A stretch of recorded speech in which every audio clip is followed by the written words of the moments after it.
Leclerc! Leclerc! Leclerc! Leclerc!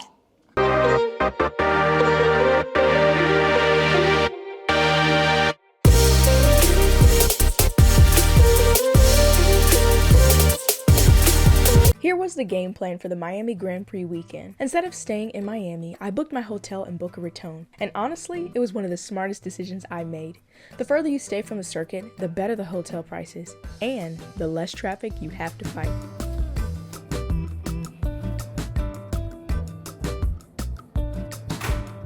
This is nice. My hotel was only about 10 minutes from the Brightline Boca Raton station, which made getting to the track way easier. My plan? Skip Miami traffic completely.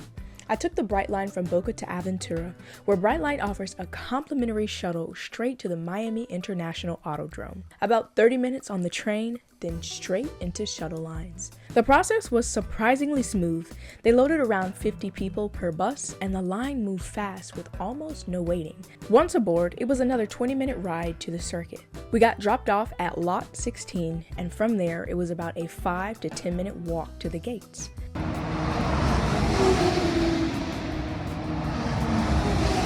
I got there early, really early, thinking that it was a perfect move, and it was, being one of the first people standing at the gates. But that also came with a price. For an hour and a half, we waited outside in the Florida heat. No shade, all sun. So even before we got into the gates, I was completely drained, a little dehydrated, tired, weak. There was sweat just everywhere. And then finally at 11:30 a.m., the gates opened. Bags checked, tickets scanned, and just like that, I was officially in the Miami Grand Prix weekend.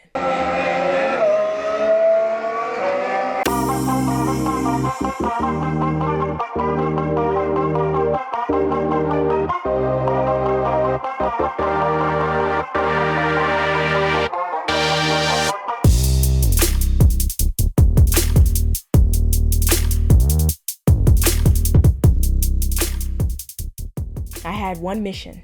Find my seat before the practice session starts. Okay, it was a little overwhelming. This is my first time at a Grand Prix. I have 30 minutes. Do you know you have 30 minutes to get to my seat? The seat was far. It's like a 15 to 20 minute walk from that gate to the Marina Grandstand. When you do come to a Formula One race, they have other motorsport series going on. So I feel like you really do get your bang for your buck, because not only do you get to see Formula One, you get to see Formula 2, you get to see the Porsche series, the McLaren series, and other racing series. I know last year at Miami, they had the F1 Academy racing on the track.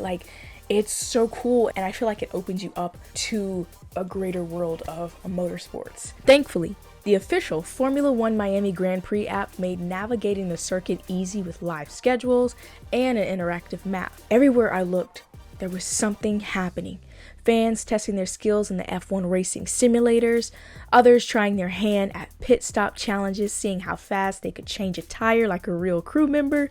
There were official race posters, exclusive merchandise, and of course, the official Formula One store packed with fans searching for their favorite team gear.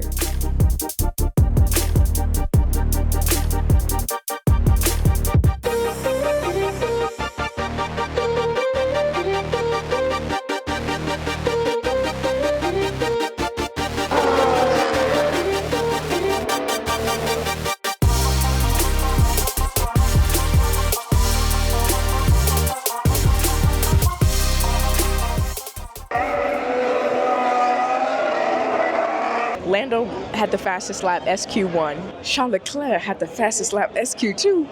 And y'all making me nervous, because if y'all let Verstappen get up there, we got Piastri, got the second fastest lap, Hamilton with the third fastest lap. I don't know if this is McLaren, Ferrari, Mercedes, or Red Bull's race. I don't know.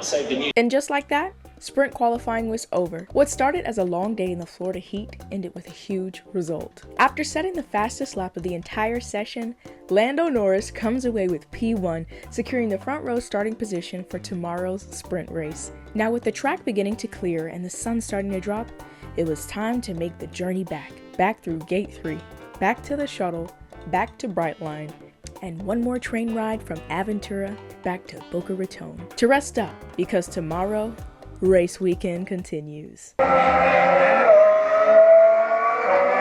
right, guys, it is day 2 of F1. I am incredibly excited. I knew that this was going to be a McLaren race, and I'm pretty 100% sure that McLaren is going to take home the trophy for this race weekend. The boys are definitely putting in great effort, and I think with this 2026 season of F1, it is not as cookie cutter as it normally could be with F1 races, because like going into the season we kind of thought, okay, George may have potential to take it home, and it was Kimi, but then now McLaren, ever since the Japan Grand Prix, they're showing you guys once again that they are in fact those guys. I think for the 2026 season, it's going to be a fight between the big teams. You have McLaren, Ferrari, Mercedes, Red Bull. And I think for this race, Max has finally found his rhythm. Once Max gets into flow with that car and they fix those changes, because with this break, the teams have been adding new additions to some of the cars, and we're seeing those improvements, especially with Red Bull. This is a completely different car than what we've seen with the first 3 races. So like, this is giving me so much hope. Like, I think Max has a chance of like winning this. We saw what he did last season with like those last 6 races. Homie was able to work his way up to potentially be world champion. Like, that's insane. So I think at this point in 2026, I know it's still very early in the season, but sometimes with F1, the world champion can be locked in extremely early because that person wins race after race after race, so that it becomes like it becomes predictable. I know there have been some complaints about the cars being hybrid and this new power unit situation. That's why the FIA had to even go as far as to change the rules for this race. Like, the way that these cars are built and how the race is going about, it kind of feels like Mario Kart. Like, you gotta charge up your battery in order to go full speed. It's kind of weird. I definitely think McLaren will take home the race for the Miami Grand Prix. I mean, they have for the last 2, and then Max for the first 2. Sprint race, we'll see what's going to happen, but I think McLaren for sure. And the crowd is going crazy for Lando. They love them some Lando, and Miami, they surely love Franco. So far right now, the MVP for this race has got to be Alpine. I mean, they're kind of like showing out a little bit. Not even a little bit, a lot. I see you, Pierre. I see you, Franco. I'm kind of shocked. I'm like, Alpine at the top, but this is just for the qualifying, and we'll see what they do with the sprint race. I think it's really cool to see some of the smaller teams outside of the Mercedes, Ferrari, McLaren, Red Bull to come up. The bigger teams have a larger budget, so they have the resources to make those improvements on the cars that need to, and the smaller teams don't necessarily have that, so they don't compete as well as they could. Aston Martin, I feel like it should be illegal with how that car is built. There was a report that came out that says with the Aston Martin car, I mean, they still have yet to finish a race, and they have yet to finish even with the practice and sprint qualifying. They couldn't even get through that. Same thing with Cadillac, what's up with that? The Aston Martin car, I don't even know if it could be labeled as a car. That thing is it's built poorly. They said it shakes so bad that Stroll and Alonso could potentially experience permanent nerve damage. That's just how bad that car shakes. The car can't even finish a race. The car can barely drive. It goes slow. Like, I feel like that should be illegal. Like, before they even are allowed to race for the 2026 season, even during testing, like, if your car doesn't meet the checklist, you cannot drive it, because we're talking about permanent nerve damage for someone. And I feel so terrible for Alonso. Like, you don't want him to go out on like a bad note when it comes to F1 and his F1 career. Like, you don't want to retire with like the world's worst F1 car ever. You don't want that. I mean, he just gave birth. I mean, he didn't give birth, but he just had a baby. And it's like, life is on the up, but you want your career to be on the up too. And it's not even his fault. It's the car. It's the car, Aston Martin. But anyway, I'm excited for race day today. Sprint race day today. Hopefully I can explore more of the campus. I only stayed on the one side of the campus yesterday, the Marina Grandstand side, and then like just traveling up over there. But today I want to go to the Hard Rock Stadium itself and kind of like check in Drivers Village that they have, because I want to see if I can see somebody. Lewis, Lewis. I want to go to the finish start line before the race and everything gets started for today. So I am extremely excited. I'm kind of getting a little bit more familiar with the lay of the land, and then like just being around like the F1 culture and seeing everybody repping their team is just amazing. So I'm excited for today. I got on my sneakers today, got on my sunscreen, little SPF, and it's gonna be great. Day 2 started differently. The moment I stepped off the bright line in Aventura, I could tell this was going to be a packed day. There were way more people than the day before, I'm guessing because of the sprint race and qualifying session for today. And when I got to the shuttle pickup, the crowd was massive. The line was literally wrapped around the building. If you do take the Hard Rock Stadium shuttle, you do not have to worry about waiting long. They move super efficiently, and that is what I love. And I'm just thankful that I don't have to drive, so I have no complaints. I'm not driving in Miami, and free shuttle, so you can't complain at all. At first, I thought this was going to be a long wait, but honestly, the process was handled really well. There were shuttle buses everywhere, loading fans non-stop, and within about 15 to 20 minutes, we were on our way back to the Miami International Autodrome. Same routine as yesterday.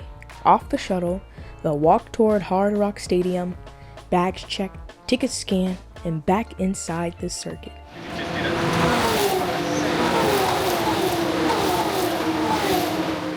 And today was all about exploring.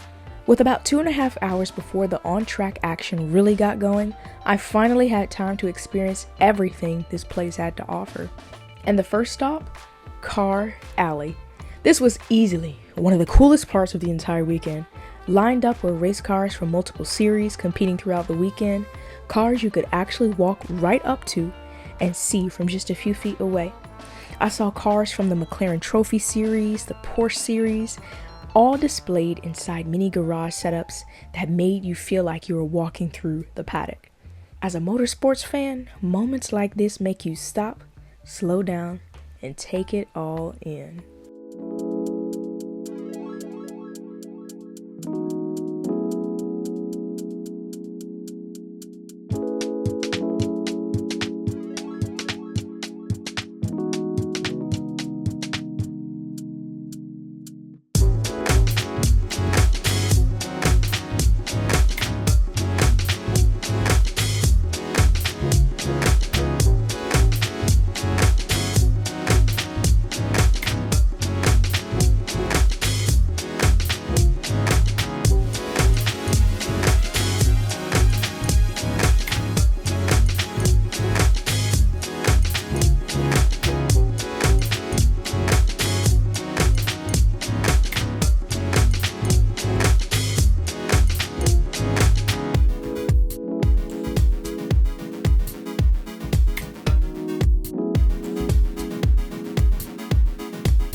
We are here inside the Hard Rock Stadium.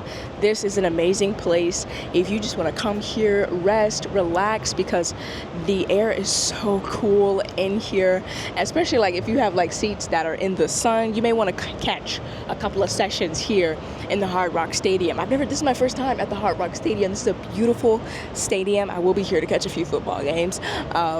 Man, this place is beautiful. It's relaxing. They have food in here, bathrooms in here, and these huge screens along with great sound quality so that you can watch the race. The F2 race just finished up, and that was amazing to see. So there's like people here just relaxing and resting right now. Isn't this amazing? And not to mention, the F1 teams are down below. Like, guys, Lewis Hamilton is probably what? 100 feet, 200 feet away from me right now, and you got Kimi Antonelli, Oscar Piastri, Lando Norris. The boys are here. Like, somebody's down there, guys. Like Lewis. Where you at? I'm trying to see somebody. I'm trying to see a driver.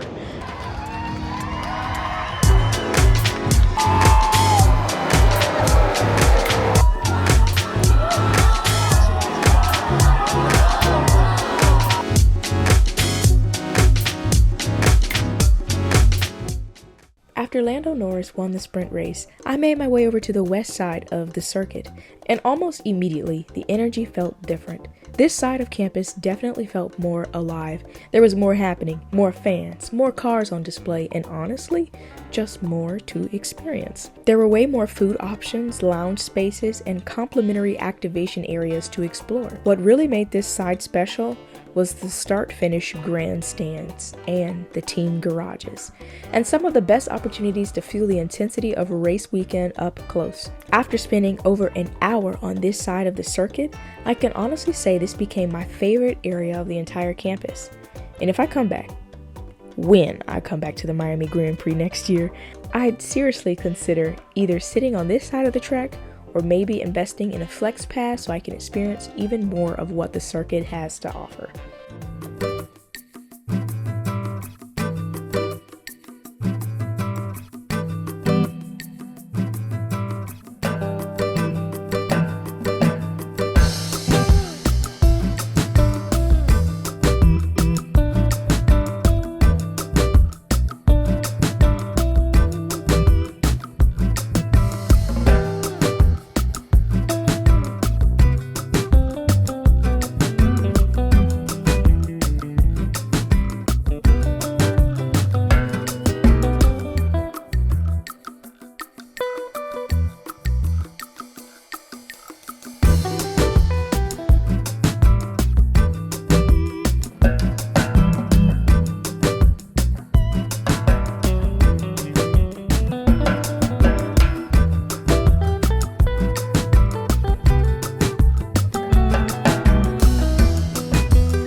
Hey guys, we are back in the Hard Rock Stadium. I actually just purchased lunch. Seeing the sprint race with everyone, because the crowd was significantly larger than yesterday. It was an incredible experience. As you saw with my reaction, like having the crowd there, it just makes the race 10 times more, I guess, emotional and impactful, because like everybody's cheering for their favorite person, or they were so excited to see like Lando win, and Max and Lewis were like duking it out on the field. Not on the field, but on the track. The craziest part of it all, but I knew for a fact the sprint race was going to be McLaren Nation. I think that this was probably like Mercedes' first race where they actually feel that heat, because for Australia, the Chinese and Japanese Grand Prix, Mercedes hasn't really had to feel that heat. Maybe a little bit in Japan, but right now it's like Mercedes, you're going to have to fight if you really want that world championship. Kimi Antonelli and George, you're going to have to really put in that work, because as we can see, like, as I said, if McLaren doesn't have that pressure and McLaren locks in, they're like unstoppable. It's really anybody's championship, I think. Because another thing, with the break, each team has had the opportunity to work on their car for extra time. So I think not only did Ferrari have some upgrades, but also McLaren, also Red Bull, and I think that's why I say Mercedes, they're gonna have to put in work if they really want this thing. But I just think at this point with the World Championship, it's just so unpredictable. We're still early, too early to call it, but I think it's gonna be an excellent season. And we see like the return of Max. Like Max has got his groove back.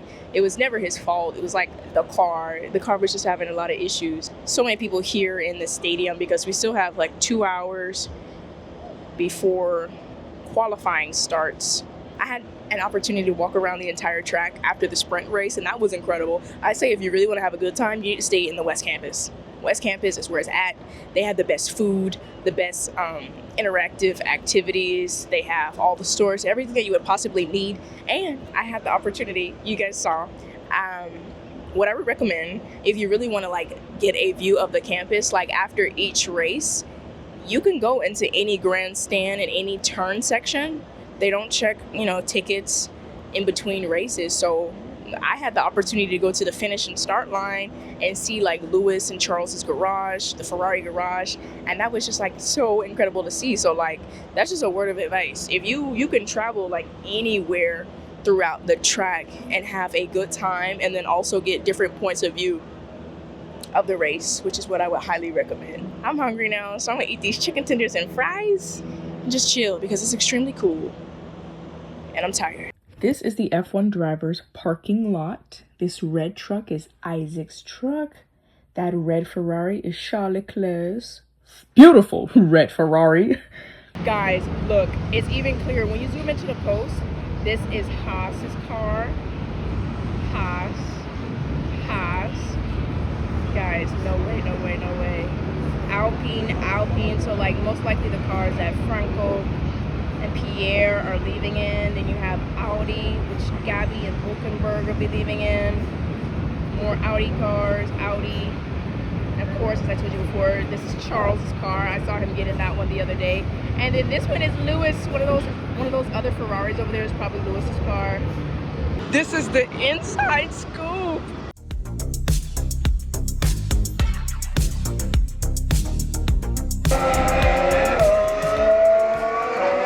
I am coming out of the hotel right now. When I tell you, the camera doesn't do how the sky looks outside. It actually is drizzling right now as I speak. They actually had to move the race up by 3 hours. The race is gonna now start at 1 o'clock. I had to move my train tickets up to an earlier time. It's gonna be a crazy day. We might actually have the opportunity to witness a wet race. Of course, I want everybody to be safe, but a wet race, that brings a little interesting things to the race. I know Max and Lewis, they kind of thrive in wet race, and I got 2 ponchos today because it's gonna rain, y'all. It's like 8 a.m. and there's barely anybody here at the station. I think everybody is gonna like go to the race track much later in the day, but I didn't want to risk anything with the weather, and so I wanted to also see the drivers parade because I didn't come this far not to see Lewis Hamilton. But it's empty here. I don't know if it's gonna be like empty once we get to the track, but the weather is looking like pretty nasty. It's starting to rain like pretty aggressively now that we are on the train. Going into this race weekend, I was 1,000% sure that McLaren was going to take this home after seeing the practice sessions, sprint race, sprint qualifying. I need to put my phone on mute. Kind of embarrassed, kind of not embarrassed. My text tone is an F1 car. After seeing the qualifying sessions, I feel that so many things happened at the very last second, with Kimi Antonelli coming in first place for qualifying, Max coming in second, and Charles coming in third. I feel that especially now with the weather conditions and it's raining prior to the race, I feel that the tides are now shifting. With the wet race, Max is going to have a greater advantage because him and Lewis they thrive under the wet racing conditions. So I don't know how Kimi's going to do under this pressure. For me personally, these last couple of weeks, we haven't spoken about George as much as we did at the start of this entire 2026 season. And more of the focus has turned turn towards Kimi, because Kimi is clearly shining right now with this season. And if Kimi is able to win this Miami Grand Prix, I think Kimi has a serious chance at winning world championship. Like I say, I know it's still too early to tell, but normally if you look at the previous world champions, they have locked in within those early races, and when they win race after race after race, they are normally the ones that end up winning the world championship. I feel that in the midst of all this, guys, have we forgotten about George? I don't feel like there's much dialogue or discourse going on about George Russell right now. Like, don't forget, I am still rooting for George to like come through within this 2026 season. It's not too late, George. We saw what happened with Lando and Oscar. It was clear Oscar Piastri is going to be world champion. But it ended up being Lando Norris. So even though your teammate may be killing it with these first races, that doesn't mean that you are out of it. This race weekend, whatever Red Bull did to the car, Max is loving it. Max is thriving. People are saying that Max is back. Max never left. That car was the issue, okay? But to see like Max thriving back in his element, and to see him in interviews like talking so positively, it's just really wonderful to see. Because there were rumblings that, Max is going to retire soon. Like, this new car and the FIA rules is going to make Max retire, because he says that if he's no longer in love with the sport, homie, he's not afraid of dipping. Matter of fact, he races in other motorsport series, like the GT race. Like, homie is a beast in whatever motorsport category you put him in. But, I don't know. Today's going to be extremely interesting, and I think we do have Kimi in first place. Starting position. And if he's able to hold it down, Kimi can win and take this home. This will be a historic win, really, again, for Kimi. If Kimi wins, it's going to be another historic race, and it's just going to further establish him as being that guy, that boy. And, come on, Kimi, take it home, boy. I think, too, if Max wins, I would say be afraid. We already know what Max is capable of, but if he gets this win, Max, he's unstoppable. So like world championship for Max is possible. He almost did it last season. If Charles wins, this will be a big up for Ferrari. And the thing about it is that with Ferrari, I feel that within this entire 2026 season, like, they've been consistent, but for whatever reason, we just haven't been able to bring it home. They put up good fights consistently, but for whatever reason, we just can't seem to just take home the win. We want to take home the win. And then outside of that, we do have Lando and Oscar starting in 4th and 5th position. They struggled, even though they like killed it with the sprint race. They struggled in qualifying a lot. So I don't know if they were having some issues with the car, but it's just like the variables keep changing. Like, I thought for sure, like, this is a McLaren race. What do you mean? There was no conversation about it, but now there's a conversation about who is going to win the Grand Prix. I honestly don't know. This could be anybody's game. It could go to Kimi. It could go to Max. It can go to Lando. You know, like how sometimes when you get on the track, like, the craziest things can happen before you even get to the grid. Because we saw what happened in Australia. Oscar crashed during the formation lap, so he didn't even have a chance to race in the race. You never know what can happen, especially with the track being wet. It's already intense. Like, this Miami Grand Prix has been so unpredictable. It's insane. But yeah, guys, I'm excited to get to the track, see what this weather condition is going to turn into, and who do you think is going to win? Overnight, the rain had moved in, and by the time I arrived at the circuit, everything was soaked. The walkways were wet, the grass was muddy, and all around me, fans were still walking in wearing ponchos, umbrellas in hand, trying to figure out what this day was actually going to bring. There was still a light drizzle in the air, just enough to remind you the weather wasn't finished yet. And honestly, today felt like a waiting game. No one really knew if this was just a passing rain or if we were about to get hit with something much bigger. There were already talks of severe thunderstorms later in the afternoon, which is exactly why the race schedule had been moved up by 3 hours. So everywhere you looked, people were checking the skies, refreshing weather apps, and wondering what race day was going to look like.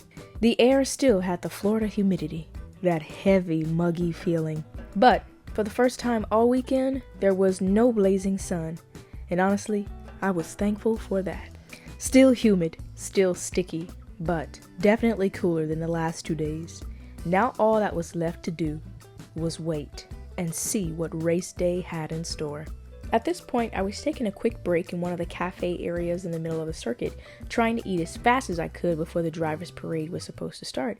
I had grabbed some tacos, checked the time, and realized I had maybe 10 minutes to get back to my seat.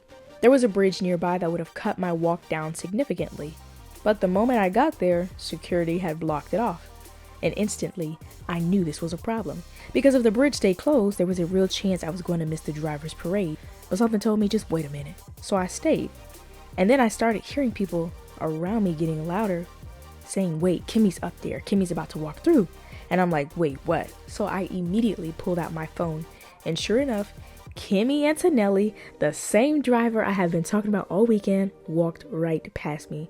And I'm not talking from a distance. I mean close. Close enough to actually take it in and realize this was real. And in that moment, everything just clicked. What felt like an inconvenience, what felt like me being delayed, actually turned into one of the coolest moments of this entire weekend. And the craziest part, I later found out that the driver's parade that I was rushing to get to ended up being canceled anyway. So if that bridge had been open, if I had rushed off, if I hadn't waited, I would have completely missed this moment. And honestly, it felt like I was meant to be standing there exactly at that time.